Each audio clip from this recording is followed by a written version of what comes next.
Welcome everybody.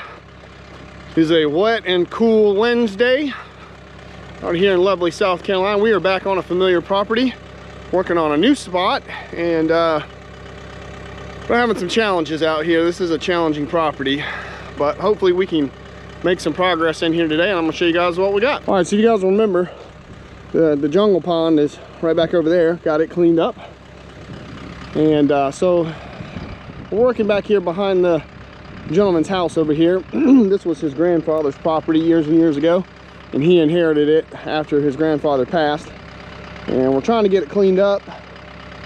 And this section kind of runs all the way back around here and goes all the way kind of back around the house over there. And he had this logged, I don't know, 4 or 5 years ago, he said. These big old pine. There was a bunch of big pines in here. I mean, some of the stumps in here are absolutely massive.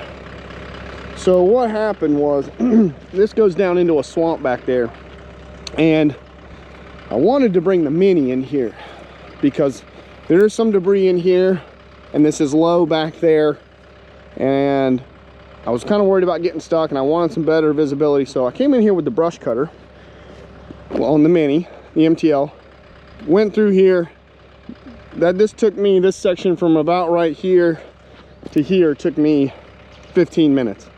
If that. I mean, I was mowing through this pretty good, and most of it's nothing big that really needs a mulcher other than these stumps, and it's just dog fennel and little water oaks and just little scrub stuff, nothing big.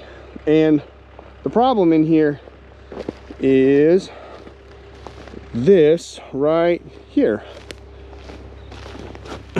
Wisteria. It's everywhere. It completely spaghettis the ground through here. There's a big old piece of it right here. And brush cutters and wisteria don't mix. And what happened was, I got about here and I smelled something burning. And I was like, what's that? I didn't even notice the wisteria on the ground. Typically it grows in vines on up the trees and stuff like that. Didn't even notice it across the ground. Got out, checked everything out, and the brush cutter on the MTL on the Mini was completely wrapped up around the bearing shaft with wisteria, locked it up completely pretty much. So at that point I said, all right, that's not going to work. Called the client, said, hey, my original plan to come through here and knock this down with the brush cutter, not going to work. Because my thinking was, the Mini with the brush cutter is exactly half the productivity of that with the mulcher of the brush cutter, but it's also half the rate. So I was like, okay, I can come in here and give him 2 days worth of brush cutting with the Mini with this at the same rate of 1 day with the skid steer with the mulcher. So that was my plan. Now we're back to the skid steer. So I think what I'm going to come in here and do, I may try to grind down some of these stumps. We'll see how that goes. They're pine stumps. I mean, that's kind of some of the smaller ones. There's some big ones in here. That's a pretty good size one right there. So I've got the ASV with the pre-knock mulcher, Big Munchie, and we're gonna fire it up and get started.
Okay, so far so good.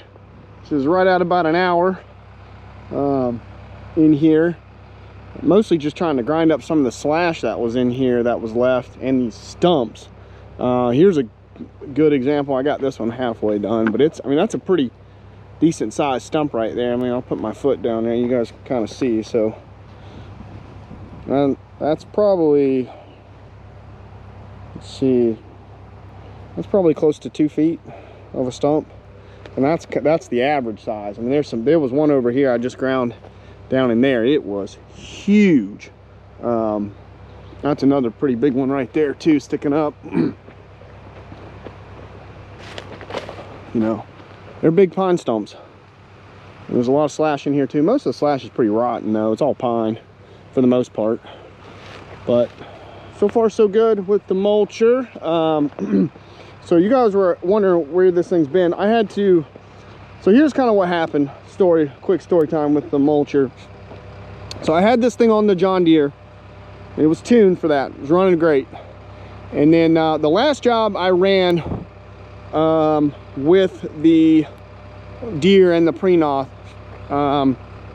I pulled a John and hit a hidden manhole cover. And if you guys follow John's channel, he hit one with his the red Fecon head that he just recently sold, and it knocked one tooth off. That was the only damage it did. It knocked one tooth off on this side, sheared it clean off with the bolts.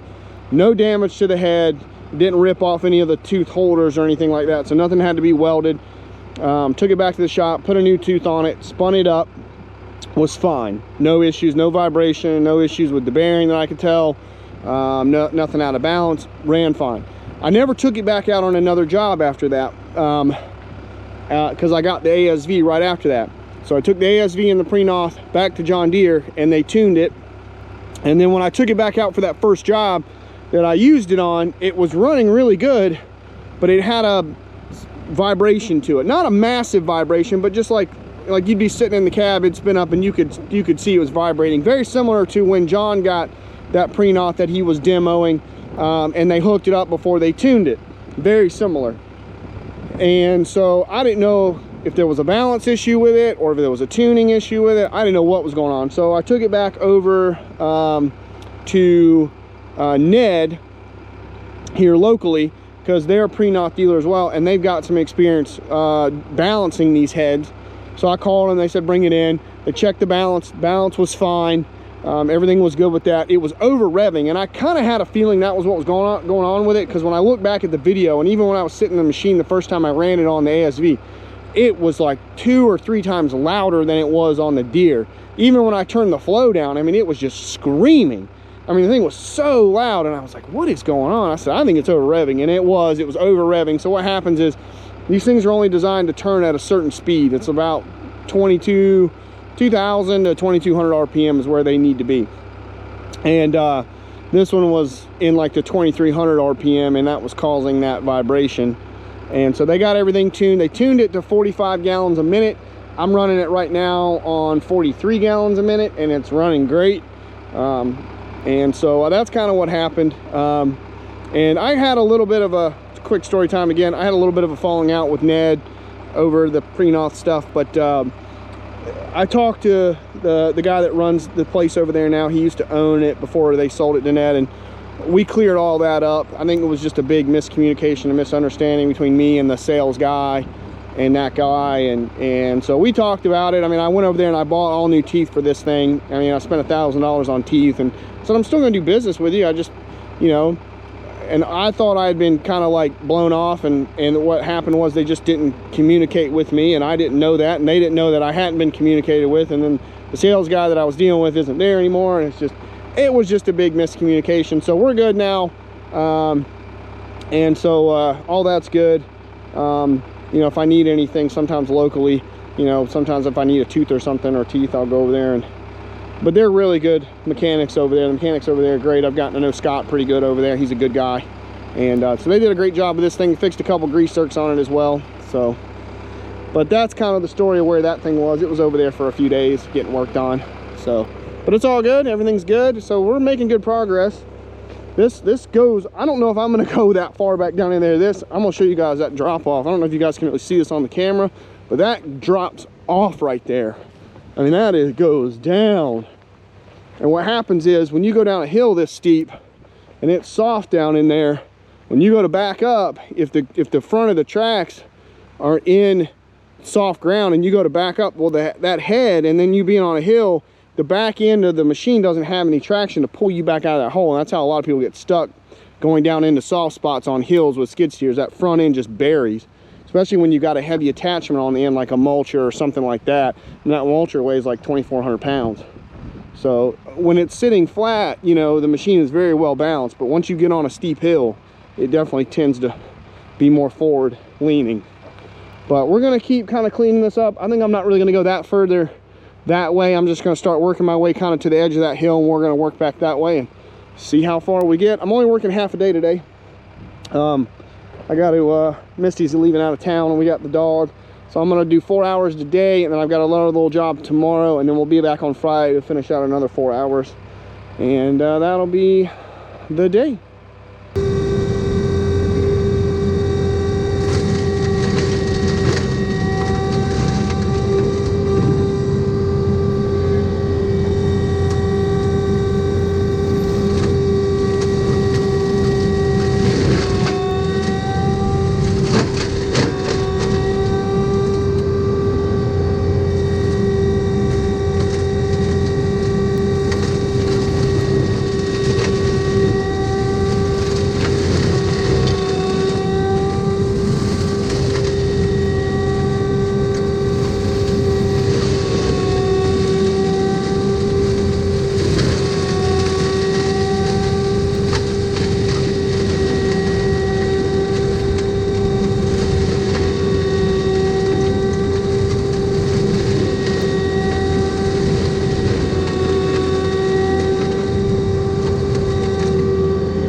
Case in point, why I really wanted to bring the brush cutter in here. That right there. So that's going to take me, oh, I don't know. We're about to find out how long it's going to take me to get all that chicken wire out of there. This is the one bad thing about mulchers over brush cutters. In areas like this where you know there's debris, especially like old farm debris, stuff like that, you know, like wire. I found a garden hose over there. Luckily, I saw it before I hit it, and when I got out to move the GoPro, I picked it up. I found some other metal and stuff like that through here. Luckily, I found most of it before I hit it. I was, you know, because most of this stuff's not, you know, until you get down here into this dog field, most of this up here wasn't super overgrown, so I was kind of able to kind of meander and walk through it a little bit, just see if I saw anything. And I didn't see that garden hose, but I when I walked through, but I saw it in the machine before I hit it. But oh, do we got a leak? Oh, we might have a little leaky leak up there somewhere too. I just noticed that wasn't leaking. Huh. Well, we'll look at that. So yeah, well, let's get this out. Yay. But anyway, the brush cutters typically aren't as bad. Like I hit some concrete wire on the Yellowstone job when I was over there working, and it didn't even wrap it up in there. I mean, it just hit it, kind of went in like right there on the inside, and then I just pulled it right out. You know, it took me 2 minutes. This, I'm gonna be here a while, so we'll check back in when I get this out. All right, some good news, some bad news. Good news is we made really good progress in here today in about 3.5 hours. I'm really happy with the progress, considering really the big thing was the big stumps I had to grind down. That was a really kind of a time killer. I got down in here. This wasn't too bad down in here. It's pretty dry, considering we got a good bit of rain yesterday. It's mostly sand too. So there's a big tree right there. I kind of ground the stump of it right there a little bit, but it is huge. I don't know if he wants me to waste time grinding that up or just have it, you know, come back with the mini and maybe pull it out, make him a burn pile with some of this bigger stuff. I don't know. I'll let him make that call. I'll grind it up if he wants me to. I think the ASV's got plenty of horsepower to do it, but we got all down through in here, all in there. I hit that metal right over there. I got that out. That was the good news. It took me about 30 minutes, but with the angle grinder and the little pair of bolt cutters I've got that out. Bad news is, after that happened, I guess, because what happened when I hit that metal, it stopped the head dead. Like, it stopped it immediately. And I think what happened is, as soon as I saw that, I started seeing a leak. I've got 2 leaks. One out of this screw right here in the top of the block of this valve body here where these lines come through. This one's not so bad. I got it's a 1/2 inch. I got the ratchet on it, tightened it up. It's more of a seep now. That one doesn't concern me. But this is the pressure return line. So this is pressure going to the head. This is the return. I just replaced this female, and now it is gushing oil out of it. So I'm wondering if when the head stopped dead, if something didn't build up pressure wise in this line and cause this head, you know, the seal in it to go back, because it's really gushing oil when I turn the mulcher on. So luckily I know what size that is, and the hydraulic shop is on my way home, so I'm gonna pick up a new head for this. And you can see it's brand new, brand spanking new. I replaced it because it was leaking on the other job. The old one was leaking on that first job that we did, so I replaced it, and it was working fine until I hit that piece of metal. And then I turned the mulcher back on after I got that metal out, and I'm like, man, that thing's leaking bad. Where did that come from? So, because it wasn't leaking at all when I first turned it on. None of this was leaking. So I'm gonna call John. That may have an O-ring in it. I'm gonna call him and see if he knows if that's got an O-ring in it. If it does, I could probably get an O-ring for it too. But mulcher did great in here today. Other than hitting that metal, I had no issues with it. I'm still kind of learning my way with it. I think when I first got started off, I had the head a little bit in the ground more than I would have liked it. But other than that, it worked great. I've only got about, let's see, after today, I've maybe got 15 hours on this head. So I'm still kind of learning the ins and outs of running a skid steer with a mulcher head.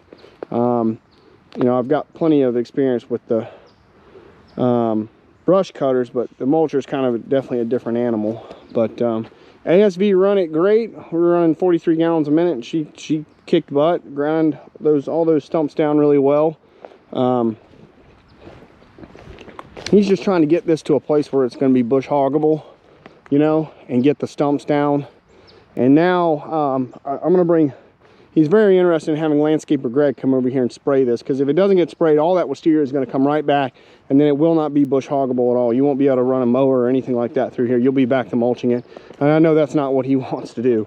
So we are going to get Greg back over here and have him see about getting this sprayed to keep that wisteria down. And I don't think he cares. He doesn't really care if this is grass, but he doesn't want it to be wisteria and all that dog fennel. So that's a really pretty swamp back there. Yeah. But okay. Very nice. A lot of trash in here. I picked up, outside of that metal, I picked up garden hose, some other pieces of metal. I piled it up right here next to the pump house. I gotta get my tools. But yeah, this for 3.5 hours in here, it's not bad. I'll just tack on an extra 30 minutes when I come back on Friday, give him a full 8 hours, and we'll be good to go. We'll start pushing down that way and working my way through there, and we'll see how far we get. All right, be back Friday. Stay tuned. Bye, everybody.